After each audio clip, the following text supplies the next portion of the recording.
Emma fue quien encontró el Airbnb. La rutina en California nos tenía desgastados. Días laborales interminables, noches discutiendo por cosas insignificantes, y ese vacío constante que ninguno de los dos podía explicar. Así que cuando me mostró las fotos de esa cabaña perdida en la selva de la península de Yucatán, todo lo demás dejó de importar. Rústica, tranquila y completamente aislada, decía la descripción. Era perfecta para desconectar. El lugar tenía grandes ventanas, una hamaca en el porche y un pequeño cenote a 1 kilómetro de distancia. El precio era ridículamente bajo para algo tan bonito. Pero había un detalle que, ahora lo sé, debió habernos alertado. No tenía ninguna reseña.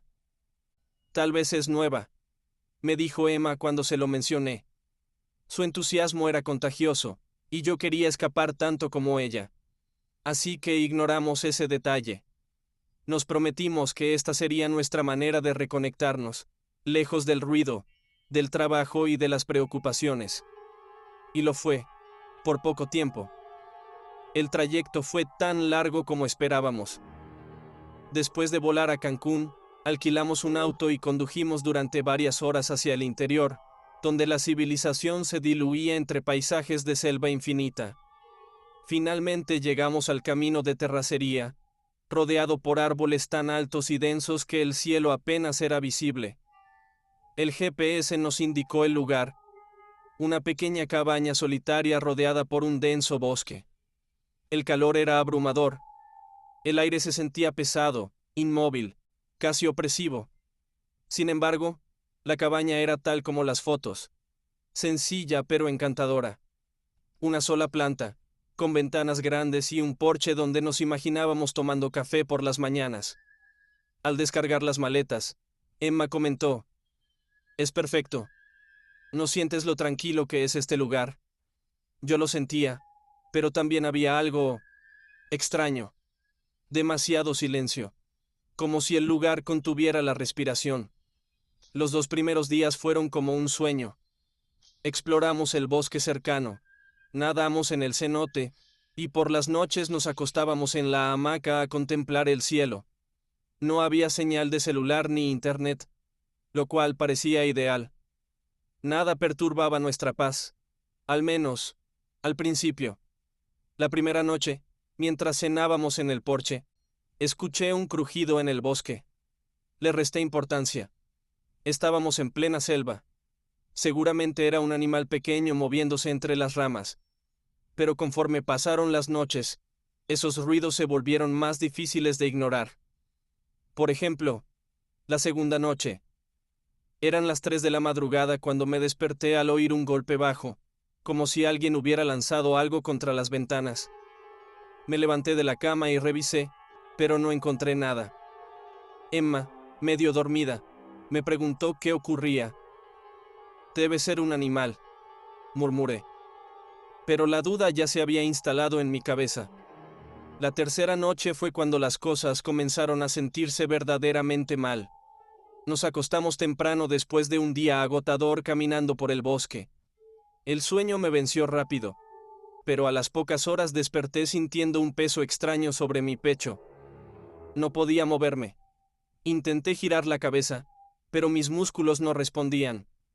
Lo único que podía hacer era mirar fijamente hacia el techo mientras oía susurros.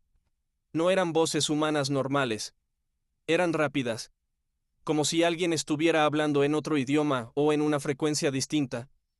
Por un segundo pensé que estaba soñando. Pero entonces vi algo en la esquina de la habitación. Una sombra que no debería estar ahí.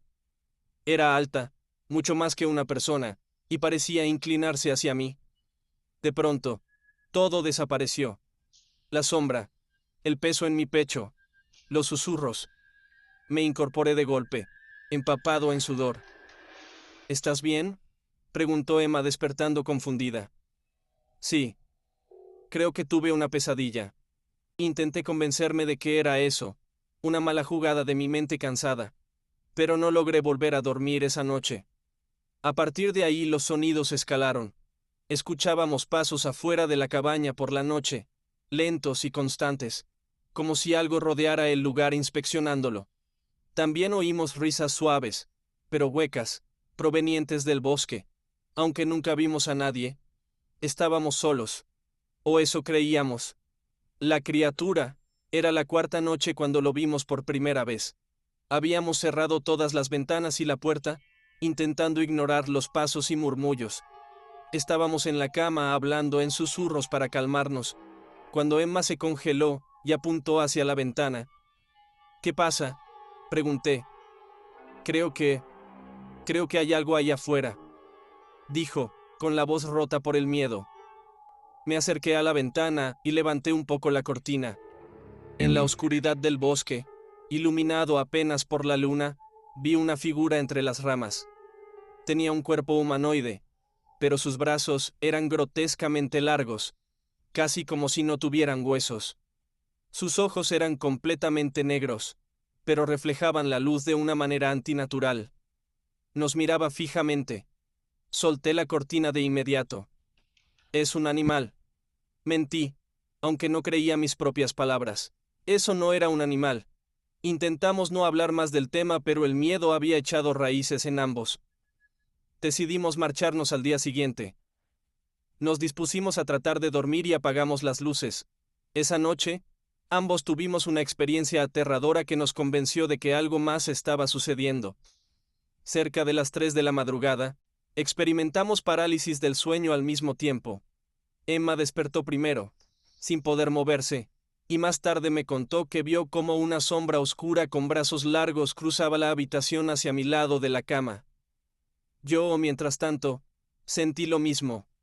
El peso, los murmullos y la horrible sensación de algo mirándome muy de cerca. Cuando finalmente pude moverme, Emma estaba llorando. Nos abrazamos aterrados cuando oímos el primer golpe en la puerta principal. ¡Toc! ¡Toc! ¡Toc! Era firme y metódico, como si alguien llamara para exigir que abriéramos. No respondimos. Luego escuchamos el rasguño largo y agudo contra una de las ventanas. Intenté mirar afuera, y entonces lo vi. La criatura estaba ahora de pie, más cerca de la casa. Su cabeza estaba inclinada de manera antinatural, y sus manos largas tocaban el vidrio como si estuviera probando la fuerza de la ventana. Emma comenzó a murmurar una oración en voz baja. Los golpes no cesaron en toda la noche. Los escuchábamos en la azotea, en las paredes alrededor de la cabaña. Esa cosa o lo que fuera estaba dispuesta a aterrorizarnos por completo. Los golpes y ruidos cesaron cerca de amanecer. El último día. Al amanecer, salimos corriendo de la cabaña con lo poco que teníamos. Nunca había sentido un alivio tan profundo al estar en la carretera, dejando atrás ese infierno.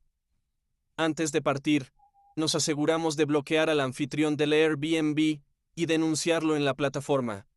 A veces me pregunto, ¿qué habría pasado si nos hubiéramos quedado otra noche? O si hubiéramos sido sus primeros inquilinos. Y tal vez los últimos.